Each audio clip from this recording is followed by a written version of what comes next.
seem to remove this frown, as though there is an anchor weighing it down. So maybe I'll pack my bags and leave this sorry town and sever the chains that hold me to the ground.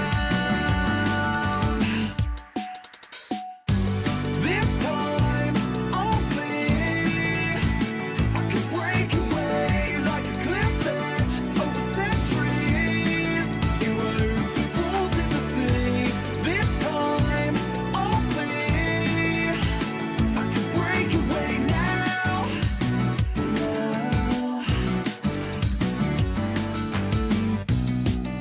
And maybe I could try and take flight to join the planes at extreme heights. But beyond I will go, past the stratosphere and catch the shooting stars as their journeys end here. This time I'll flee. I can break away like a cliff's edge over centuries, erodes and falls in the sea. This time I'll flee. I can break away now.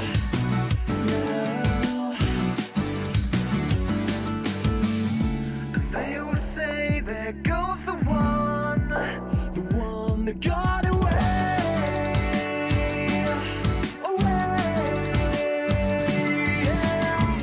They always say, there goes the one that got away. And maybe it's my turn now, 'cause this time I'll flee. I can break away like a cliff's edge over centuries, erodes and falls in the sea. This time I'll flee. I can break away now, now.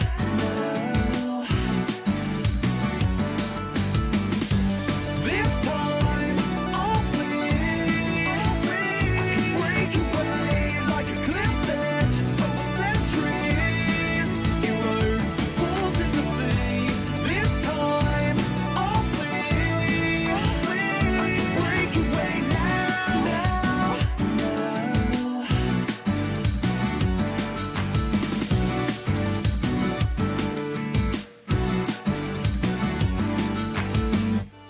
This time I'll flee. I can break away like a cliff's edge over centuries, erodes and falls in the sea. This time I'll flee. I can break away. There you have it, song number 3 on this week's MSI. Let's go straight to our guest panelist, Sam Kelly. Sam, thoughts on number 3? Loved it.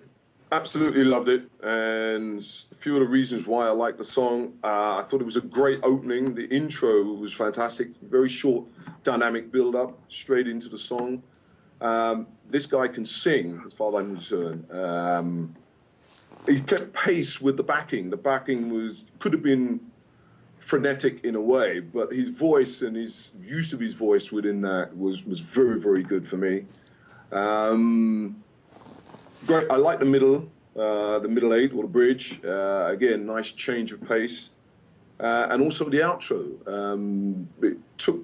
Overall, the song took me from an interesting opening dynamically to the body of the song that kept my interest there and took me out as if it was a live performance. I like that. Excellent, excellent. Appreciate your thoughts on that, Sam. Let's go next to Ian. Ian Husbands, your thoughts? I agree with Sam. The intro grabbed me. It's a strong intro. I like that. I like the mix of the acoustics and the synths in this as well. I did find a couple of the synths a bit dominating in the mix on the lower frequencies. But overall, I mean, the whole mix was very, very strong.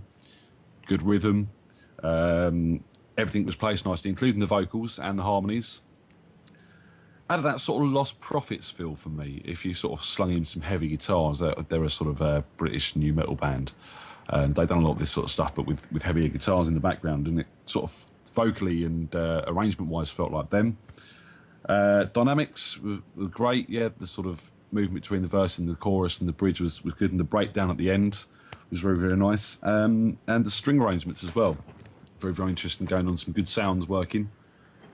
It's nothing groundbreaking. It's very now, but it's not anything really brand new. A lot of people are doing this sort of stuff at the moment. But overall, it is a great song. Lyrically, it's been well performed, well mixed, and I like it. I'd probably buy it if I heard it.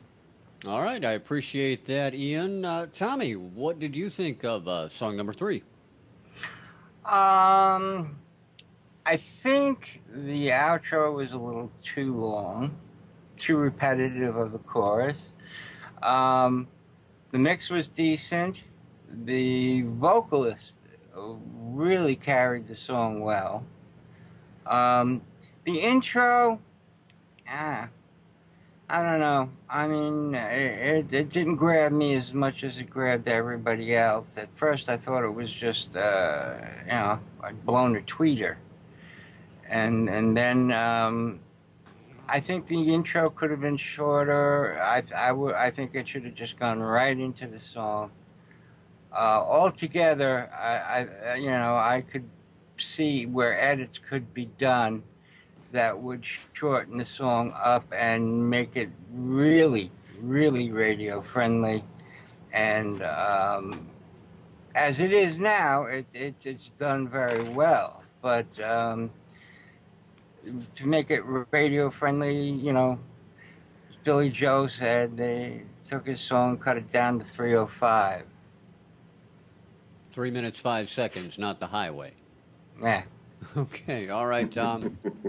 Just want to check. I want to make sure I understand this, because sometimes You guys, never know. I go off, I have an embolism, aneurysm, and... Exactly. You guys say some stuff sometimes, it just goes right over my head, thus my boldness. So let me introduce song number 3 to everyone, and here it is. Song number 3 is called The Breakaway by The Polar Caps is the name of the group that actually performed the song. It was submitted by Alaskan Records. I think the same guy runs Alaskan Records as in the Polar Caps. Doing a little research, I found out he's the same guy who wrote the song, so I'm assuming he's also in the band. So there you go, the Polar Caps with The Breakaway. Gentlemen, let's take a couple of minutes, let you think about what you want as Song of the Week while we run that final video from GearFest. Here it is, the final video from GearFest. Hope you enjoy it as we take a look.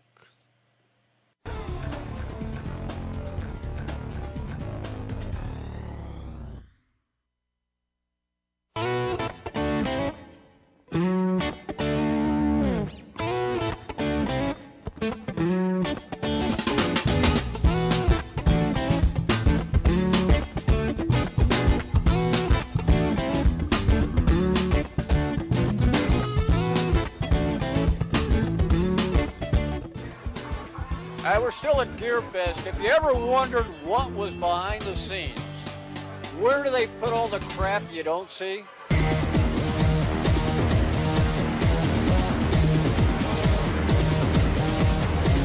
This is pretty much where it goes. You've got everything, all the boxes, everything came in. Looks like stuff got shipped a little late. You got the flight cases. You get all the goods and bags and stuff like that.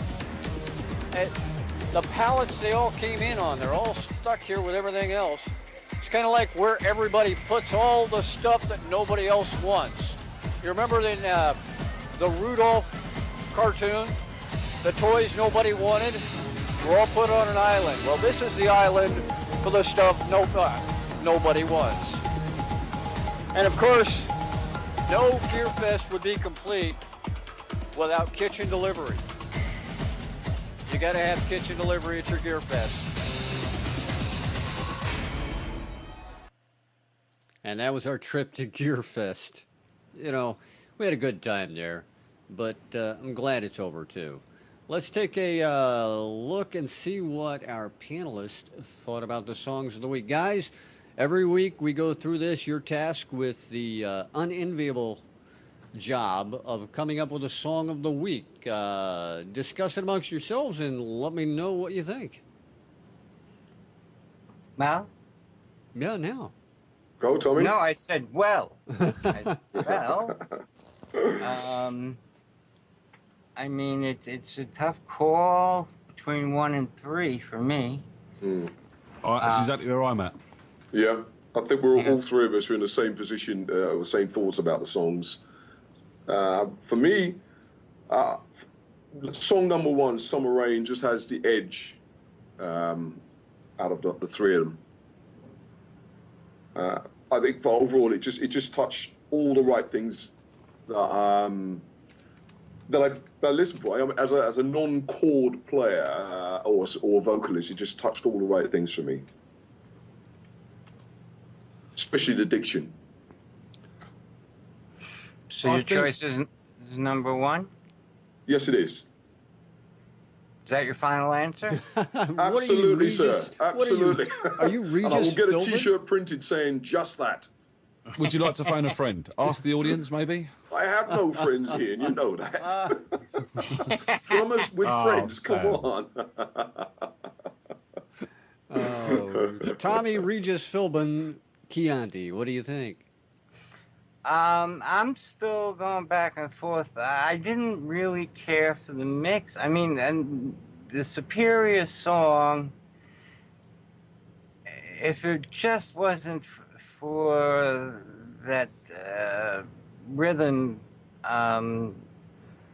stick constantly hitting and the balances being off, I'd agree with Sam, but I got to go with number 3, even though it's long. And could be cut down. I think it's the most popish of everything, and I think it would sell well. All right, Ian, that brings it all the way around to you to break the tie. I love this position. I don't actually love this position at all. This is a hard one.